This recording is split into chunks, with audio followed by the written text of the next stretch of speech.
बिस्मिल्लाहिर्रहमानिर्रहीम। अस्सलामुअलैकुम नाज़रीन कराम, नई वीडियो में आपको खुश आमदीद कहते हैं। रद्द अमल आ चुका है और पाकिस्तान की अफवाज की जानिब से सख्त तरीन मौक़िफ़ न सिर्फ अपनाया गया है बल्कि बड़ी बड़ी सज़ाएँ भी सुनाई गई हैं। और इस सारे के सारे मामले में बड़े पैमाने पर कुछ यूट्यूबर्स और कुछ सहाफ़ी भी रेडार पर आने वाले हैं और यहाँ पर कुछ बहुत बड़े सवालात भी खड़े हो चुके हैं कि फ़ौज मुखालिफ मुहिम की हकीकत क्या है और असल मकासद क्या हैं और इस वक्त अंदर खाते चल क्या रहा है। इस हवाले से भी इस वक्त सूरत हाल बहुत गंभीर होती जा रही है और दिफाई ज़राए जिनके हवाले से कुछ चीज़ें इस वक्त मंजर आम पर आई हैं वो भी आपके सामने रखनी है। जबकि अब नफरत इंतहा को पहुंच रही है और पोलराइजेशन बढ़ती जा रही है, पोलराइजेशन कम होती नजर नहीं आ रही और इदारों को भी अब बहुत ही अहम और बहुत ही प्रैक्टिकल इक़दाम उठाने होंगे ताकि इस बिगड़ती हुई सूरत हाल को फौरी रोका जा सके,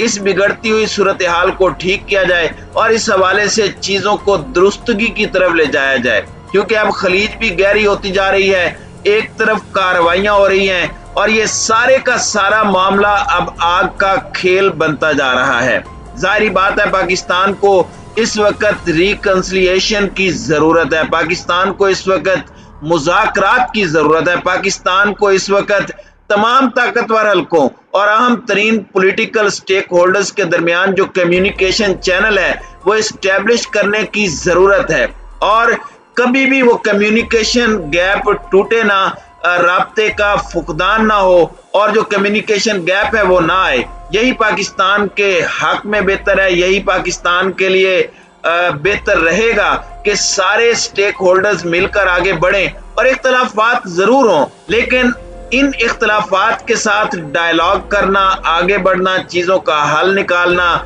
नेक नियति के साथ और पाकिस्तान के मफादात को मुकद्दम रखना, ये कुछ ऐसी चीजें हैं जो इस वक्त बड़ी अहम हो चुकी हैं और इनका फुकदान नजर आ रहा है और इनका इस वक्त फुकदान ना ही हो तो पाकिस्तान के लिए बेहतर है क्योंकि हालात इस वक्त बहुत तेजी से खराब हो रहे हैं।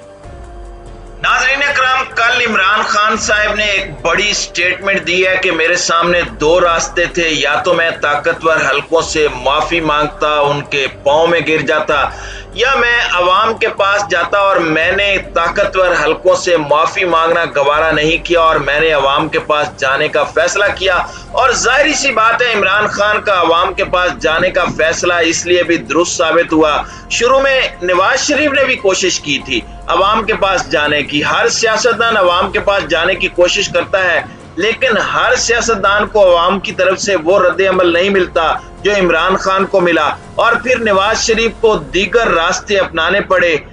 वो पाकिस्तान के इदारों को ब्लैकमेल करते रहे, वो पाकिस्तान के इदारों पर हर्जा सराई करते रहे, वो पाकिस्तान के इदारों को कमजोर करके अपनी फ्रस्ट्रेशन का इजहार करते रहे और इस सारे के सारे मामले में जो मियां साहब हैं उनकी तरफ से चीजें बड़ी वाजे होती गई और अब तो उनके हामी सहाफी ये कहते हैं कि अच्छा हुआ शहबाज शरीफ साहब इदारों के आगे लेट गए हैं क्योंकि ये वक्त ही लेटने का है। लेकिन इमरान खान की सूरत हाल मुख्तलिफ है। इमरान खान को अवामी रद्द अमल भी मिल रहा है, अवामी पजीराई भी मिल रही है। अवाम के अंदर इमरान खान का बयानिया इस कदर सरायत कर चुका है कि आप अंदाजा नहीं कर सकते क्योंकि इस सारी की सारी सिचुएशन में अब जाहिर बात है इमरान खान बहुत नपी तुली बात कर रहे हैं, इमरान खान बहुत देखभाल कर बात कर रहे हैं। इमरान खान पाकिस्तान के इदारों को कमजोर करने की कोशिश में मुलविस नहीं हो रहे लेकिन सोशल मीडिया पर बात चल रही है, बातें हो रही हैं। इस वक्त जो वेटरन्स हैं, जो रिटायर्ड फौजी हैं, उनका किरदार अब जो सामने आया, इससे पहले भी जो वेटरन्स ने इस्लामाबाद प्रेस क्लब के सामने के बाहर प्रेस कॉन्फ्रेंस की और उसमें उन्होंने कहा कि आर्मी चीफ ने हमसे 90 दिन का वादा किया। अगले दिन फौज ने इस बात को कैटेगोरिकली रिजेक्ट कर दिया, यानी दूसरी तरफ से तरदीद आ गई इस बात की कि आर्मी चीफ ने ऐसा कोई वादा नहीं किया और ऐसा कोई वादा करना आर्मी चीफ की जुरिडिक्शन में भी नहीं आता, यानी आर्मी चीफ ये कर ही नहीं सकते। वो कैसे 90 दिन में इंतखाबात कराएंगे? तो ये तो फौज का मौकफ है। नाज़रीन इकराम, जाहिरी बात है कि जो वेटनर्स हैं उनके ऊपर भी चीज़ें हो रही हैं और एक्शन का रिएक्शन आना शुरू हो चुका है और मेजर जनरल समेत 5 साबिक अफसरान की पेंशन और मराआत वापस हो चुकी हैं और और इसमें सब मैं वो चीज़ें भी बता देता हूं जो इस वक्त कंफर्म खबरें मौसूल हो रही हैं कि पाकिस्तान आर्मी ने 5 रिटायर्ड अफसरान बशमूल साबिक मेजर जनरल की तमाम मराआत वापस ले ली हैं और इन मराआत में पेंशन और मुख्तलिफ मेडिकल की सहूलियात भी शामिल हैं। मराआत वापस लेने की वजह फौज मुखालिफ मुहिम का हिस्सा होना है, यानी कि anti state, anti military, anti army campaign का हिस्सा बनने की पादाश में यह किया गया है। इसके साथ साथ बावसूख जराए का कहना है कि GHQ ने मज़कूरा 5 रिटायर्ड अफसरान के खिलाफ कार्रवाई मरियम नवाज के इस मसले पर दिए गए बयान से कम 2 हफ्ते कब्ल से शुरू कर रखी है, क्योंकि मरियम नवाज ने भी एक स्टेटमेंट दी कि ये अपनी सारी मराआत वापस कर दें, ये अपने इख्तियारात अपने नामों से कैप्टन और अपने नामों से मेजर और ब्रिगेडियर हटाएं और उसके बाद सियासत पर बात करें। खैर, ये मरियम नवाज को जेब नहीं देता और उन्हें ये नहीं कहना चाहिए था, और अगर करना भी है तो सबसे पहले उनके शौहर के अपने नाम के आगे से कैप्टन को हटाना होगा और फिर वो मरियम नवाज का पर्स उठाया करें। यह भी इदारे की मेरे नजदीक तौहीन है। मुख्तदर हलकों ने GHQ ने इस बात की कंफर्मेशन दी है, क्योंकि लोग इस कार्रवाई को मरियम नवाज के बयान के साथ जोड़ेंगे तो उनका यह मौकफ है कि हमने ये कार्रवाई मरियम बीबी के बयान से 2 हफ्ते पहले शुरू की थी। स्टेटमेंट बड़ी दिलचस्प है, बड़ी अहम है और अलार्मिंग भी है, सहाफियों के लिए भी और यूट्यूबर्स के लिए भी। यूट्यूब पर जो बातें हो रही हैं वो मेन स्ट्रीम मीडिया पर नहीं आती। बहुत सी बातें ऐसी हैं जो